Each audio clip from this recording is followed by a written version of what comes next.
2-3 দিন ধরে এরকম অবিশ্রান্ত বৃষ্টি হওয়ার দরুন চারিদিকে জল থই থই করছে। বৃষ্টি থামার কোনো লক্ষণই নেই। মাঠ ঘাট খাল বিল কানায় কানায় ভরে উঠেছে।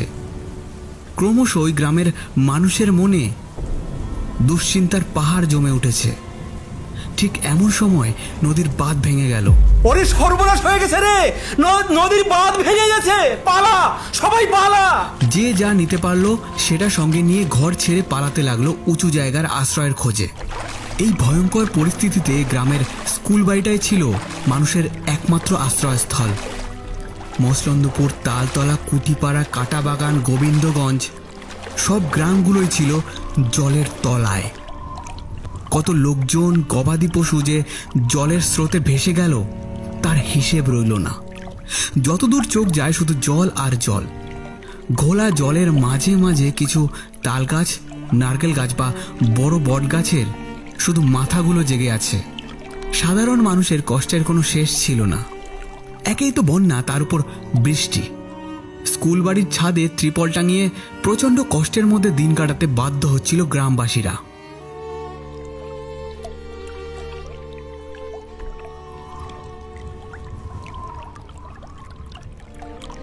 দুদিন পর বৃষ্টি একটু থামলো বটে, কিন্তু সরকারি তরফে ত্রাণের কোনো ব্যবস্থা হলো না। এই সময় পুরাণ ফাউন্ডেশনের সদস্য সোমনাথ ও সুখরঞ্জন বন্যা দুর্গতদের সাহায্য করবে বলে ঠিক করল।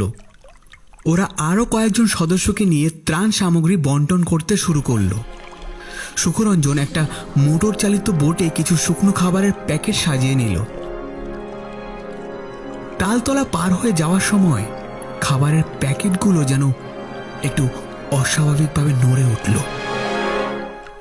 বাতাসে কেমন যেন একটা বোটকা গন্ধ ভেসে এলো। সুখরঞ্জন সেটা খেয়াল করল না।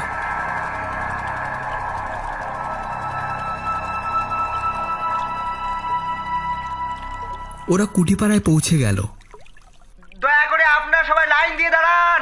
আপনাদের জন্য আনা খাবারগুলি সুষ্ঠুভাবে বন্টন করতে আমাদের সাহায্য করুন। খাবার পাওয়ার আশায় আর আনন্দে অভুক্ত মানুষগুলো চঞ্চল হয়ে উঠল। একে একে লাইনে দাঁড়ালো, কিন্তু খাবারের প্যাকেট খুলতেই সুখরঞ্জনের সহকারী অবাক হয়ে গেল। আরে দাদা, খাবারের প্যাকেট থেকে বিশ্রী দুর্গন্ধ বেরোচ্ছে। এগুলো তো কাউকে দেওয়া যাবে না, সব নষ্ট হয়ে গেছে। সে কি রে, কিভাবে নষ্ট হলো? যে দোকান থেকে খাবার কেনা হচ্ছে সেই দোকানদার নিশ্চয় ঠকিয়েছে আমাদের। এতগুলো মানুষ খাবার আর জলের অপেক্ষায় আমাদের উপর বিশ্বাস করে বসে আছে। কি করি এখন? আচ্ছা, আমি এখনই সোমনাথকে ফোন করছি ভালো খাবার আনার জন্য। হ্যালো, হ্যাঁ হ্যালো সোমনাথ ভাই, বলছি এখানে যে খাবারের প্যাকেটগুলি আনা হয়েছে সবই পচা দুর্গন্ধযুক্ত। কি বলছিস রে? বাচ্চা বুড়ো সকলেই খিদে অস্থির হয়ে পড়েছে। চোখে দেখা যায় না এদের দুরবস্থা। ভালো খাবার নিয়ে একটু জলদি আয় না ভাই একটু। এখানে তো সবই টাটকা খাবার, তোর ওখানে কেন যে পচা খাবার গেল সেটাই বুঝতে পারছি না। আচ্ছা ঠিক আছে, আমি এক্ষুনি ভালো খাবারের প্যাকেট নিয়ে রওনা দিচ্ছি। ভাই তুই এদিকটা সামলে নে, আমি কুটিপাড়া সুখরঞ্জনের কাছে যাচ্ছি।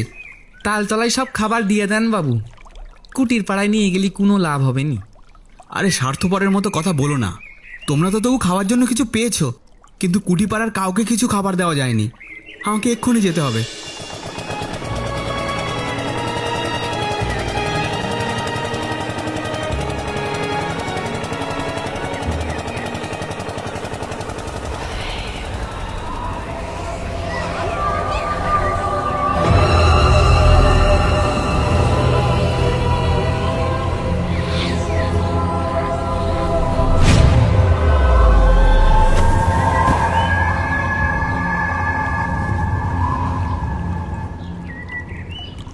সোমনাথের যখন জ্ঞান ফিরল তখন সে দেখল সুখরঞ্জন তার সামনে দাঁড়িয়ে আছে।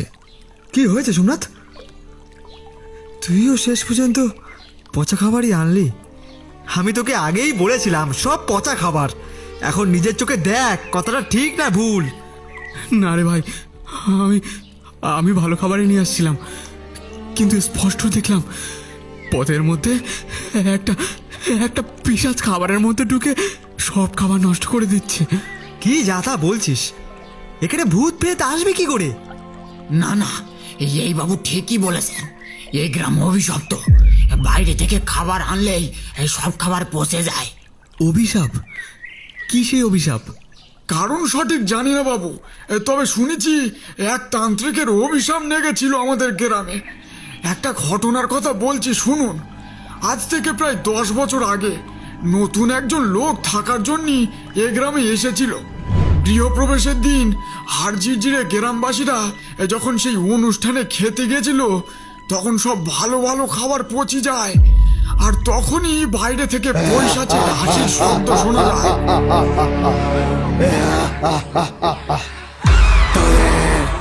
গ্রামের ওপর আমার অভিশাপ বলে গেছিস তোরা। গ্রামের বাইরে থেকে কোনো খাবার এলে তোরা তা খেতে পারবি না, সব পচা খাদ্যে পরিণত হবে।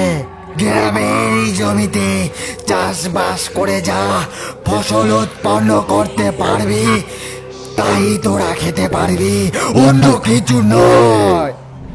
সেই পিশাচ তান্ত্রিকের অভিশাপের ফলস্বরূপ আমরা নিজেদের জমিতে চাষ করা ফসল আধ পেটা খেয়ে বেঁচে আছি। পিশাচ গ্রামকে ভালোবাসে, কিন্তু গ্রামবাসীদের নয়। আর এখন বন্যায় তো আমাদের সব ফসল নষ্ট হয়ে গিয়েছে। আমাদের এবার হয়তো না খেয়েই মরতে হবে। তা আপনারা এর কোনো বিহিতের চেষ্টা করেননি? বহু চেষ্টা বিফলে গেছে। তাছাড়া এই অভিশাপের জন্য এই গ্রামের অনেক অধিবাসীরাও দায়ী। তবে কেউ গ্রাম ছেড়ে পালাতে পারে না। কেউ এই গ্রাম ছেড়ে একদিনের বেশি বাইরে থাকলে সে আর বেঁচে থাকে না বাবু। হে কেমন অভিশাপ! মহা সমস্যায় পড়ে গেল। এখন তোমাদের পেট ভরাবো কি করে? আমাদের গ্রামের বাইরে গিয়ে খাবার খেয়ে আবার ফিরে আসতে হবে আমাদের এই গ্রামে, তবেই আমরা বাঁচতে পারবো। আচ্ছা ঠিক আছে, তাই করব। জীবন বাঁচানোর স্বার্থে আমাদের এই দুরূহ কাজ করতেই হবে। তবে আর একটা কাজ আমি করব। কি কাজ বাবু? আমার একজন বন্ধু তন্ত্র সাধক, তাকে ডেকে নিয়ে এসে এই অভিশাপ খণ্ডনের ব্যবস্থা আমি করব। তাহলে তো খুব উপকার হয় বাবু। ভগবান আপনার মঙ্গল করবেন। আপনি তাকে ডেকে আনার ব্যবস্থা করুন। সোমনাথ আর সুখরঞ্জন কুটিপাড়ার গ্রামবাসীদের গ্রামের বাইরে নিয়ে গিয়ে খাবার খাইয়ে আবার গ্রামে ফিরিয়ে দিয়ে যেতে লাগলো। সোমনাথ তার বন্ধু শম্ভুনাথ তান্ত্রিকের কাছে গিয়ে সমস্ত ঘটনা জানালো। দেখ শম্ভু, আমি যা যা শুনেছি সবটাই তোকে বললাম। এবার সমস্যার সমাধান পুরোটাই তোর হাতে। সোমনাথ, তুই তো তন্ত্রে মন্ত্রে বিশ্বাস করতিস না, হঠাৎ আমাকে মনে পড়লো কেন তোর? আগে বিশ্বাস করার মতো কোনো প্রমাণই আমি পাইনি, কিন্তু চোখের সামনে যা দেখেছি তা অবিশ্বাস্য হলেও সত্যি। সুতরাং এর সমাধান তন্ত্র দ্বারাই সম্ভব। শম্ভুনাথ রাজি হলো। পরদিন সোমনাথরা দুজনে মোটর বোটে খাবার সাজিয়ে নিয়ে কুটিপাড়ায় প্রবেশ করল। আর সঙ্গে সঙ্গে শুরু হলো সেই অলৌকিক কাণ্ড কারখানা। শম্ভুনাথ তান্ত্রিক মন্ত্র পড়তে পড়তে জল ছিটিয়ে দিতে লাগলো খাবারগুলোর উপর, কিন্তু কিছুতেই কোনো কাজ হলো না। খাবার থেকে কিলবিল করে পোকা বেরোতে থাকলো। ছিটিয়ে দেওয়া জলগুলো আগুনের স্ফুলিঙ্গের মতো উড়ে যেতে লাগলো। এ কোনো সাধারণ প্রেতাত্মা নয় সোমনাথ, এর বিপুল শক্তির সাথে লড়াই করা কঠিন। একসাথে দুটি প্রেতাত্মা একজোট হয়েছে। ফিরে চল সোমনাথ, বোটের মুখ ঘুরিয়ে দে তাড়াতাড়ি।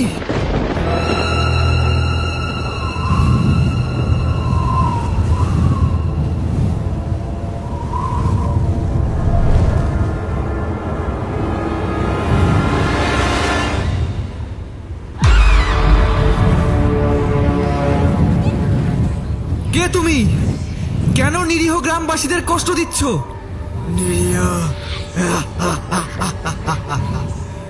নিরীহ নিরীহ ওরা কেউ নিরীহ নয়, ওরা এক একটা স্বার্থপর।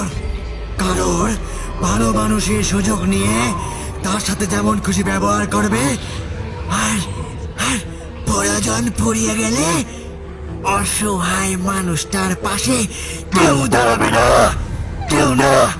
ধীরে ধীরে কষ্ট সহ্য করে মরতে হয় তাকে। উপকারী অপকার ভুলে যায় ওরা, ওরা ওরা অকৃতজ্ঞ। কি এমন ঘটেছিল যার জন্য গ্রামবাসীদের অভিশাপ দিয়ে প্রতিশোধ নিচ্ছেন? এমনি এমনি অভিশাপ দিয়েছি। ওই অভিশাপের পিছনে কত যে দুঃখ লুকিয়ে আছে জানো? আমি হলাম মনতোষ ঠাকুর। আমি ছিলাম তান্ত্রিক। বৃদ্ধ বয়সে আমি পেশাগত কাজ ছেড়ে বাড়িতে বসে গেলাম। আমার স্ত্রী জীবিত ছিল না, একটি মাত্র ছেলে প্রিয়তোষ ছিল আমার একমাত্রই সম্বল। সে তন্ত্র মন্ত্র পছন্দ করত না, তাই সারা জীবন ধরে উপার্জিত টাকা পয়সা দিয়ে প্রিয়তোষকে একটা মুদিখানা দোকান করে দিয়েছিলাম।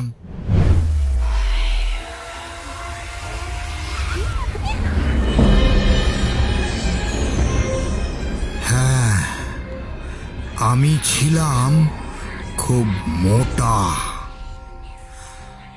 আমার এক জায়গায় বসে কাজ করার জন্য মুদি দোকান উপযুক্ত ছিল।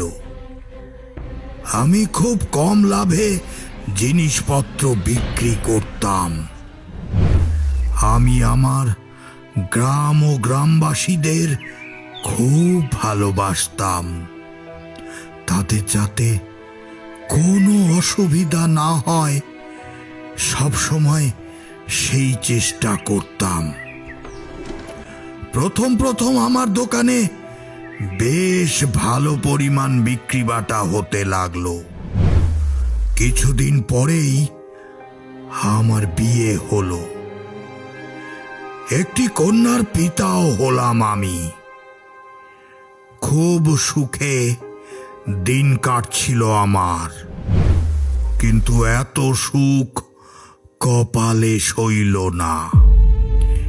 গ্রামের লোকজন বাকিতে মালপত্র নিয়ে যেতে থাকলো। আমিও বিশ্বাস করে তাদের মালপত্র দিতে থাকলাম, কিন্তু ধীরে ধীরে বাকি বকেয়া বাড়তে থাকলো। কেউ নিজের আর্থিক দুরবস্থার কথা জানিয়ে জিনিসপত্র চাইলে আমি তাদের ফেরাতাম না। গ্রামবাসীদের মুখে সবসময় হাসি দেখতে চাইতাম আমি। বলি, এভাবে সবাইকে ধার বাকিতে মালপত্র বিক্রি করলে আমাদের চলবে কি করে? এমনিতে তো লাভের পরিমাণ একদম কম, আবার তার উপর ধার। দেখো, আমি চাই না কোনো গ্রামবাসী না খেতে পেয়ে মারা যাক, তাই দুঃসময় ওদের পাশে থাকার চেষ্টা করি। আমাদের ডাল ভাতের জোগাড় তো হয়েই যাচ্ছে, তাই না? মাঝে মাঝে দল বেঁধে আসা বানরগুলোকে হাসি মুখে খাবার দিতাম। আমি ভাবতাম ওরাই আমার ভগবান,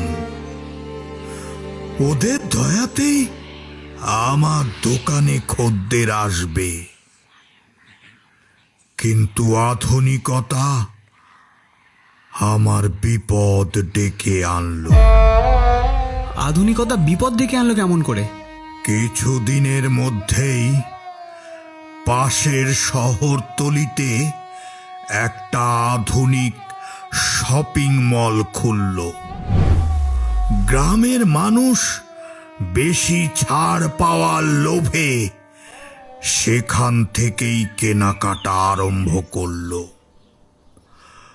কৌতূহল বশত খোঁজ নিয়ে দেখলাম আমার দোকানের মতো একই মানের জিনিসপত্র শপিং মলে চকচকে প্যাকেটে বেশি দাম। আমার দোকানে বিক্রি একদম কমে গেল। গ্রামবাসীরা লুকিয়ে লুকিয়ে শপিং মলে যেতে থাকলো। যদি সামনাসামনি ধরা পড়ত তাহলে অজুহাত দেখাতো। কি গো দাদা, সব জিনিসপত্র শপিং মল থেকে কিনলে হবে? আমাকেও একটু দেখো। আরে যাবো দাদা যাবো, এই সবই তো তোমার কাছ থেকেই নিই বলো। এই তোমার কাছে তো এই জিনিসটা ছিল না, তাই গিয়েছিলাম আর কি। আমার বউ আর ছেলেকে নিয়ে জামা কাপড় কেনাকাটার জন্য শপিং মলে গিয়েছিলাম, আর সেখানেই মুদিখানার সব কিছু পেয়ে গেলাম, তাই আর তোমার কাছে যাইনি। আবার গ্রামবাসীদের কাউকে কাউকে বকেয়া টাকার কথা বললেই রেগে উঠত। ওই তো কটা টাকা তুমি পাবে প্রিয়দা, তার জন্য সকলের সামনে আমার কাছে তাগাদা করছো? আমি কি গ্রাম ছেড়ে চলে যাচ্ছি নাকি? আমি মুখের ওপর বেশি কিছু বলতে পারতাম না। আমি ভাবতাম শপিং মলে কেনাকাটার ছাড়ের সুযোগ বেশি পায় বলে হয়তো সেখানে যায়। আমার দোকানেও চটকদার প্যাকেট করা মালপত্র রাখতে শুরু করলাম। এমনকি শপিং মল থেকে নগদ টাকা দিয়ে জিনিসপত্র এনে রাখলাম, যাতে ওই জিনিসটা কেনার জন্য খদ্দের শপিং মলে না গিয়ে আবার আমার কাছ থেকে কিনে নেয়। ভেবেছিলাম অন্তত পক্ষে খদ্দেরগুলো আসুক আমার দোকানে।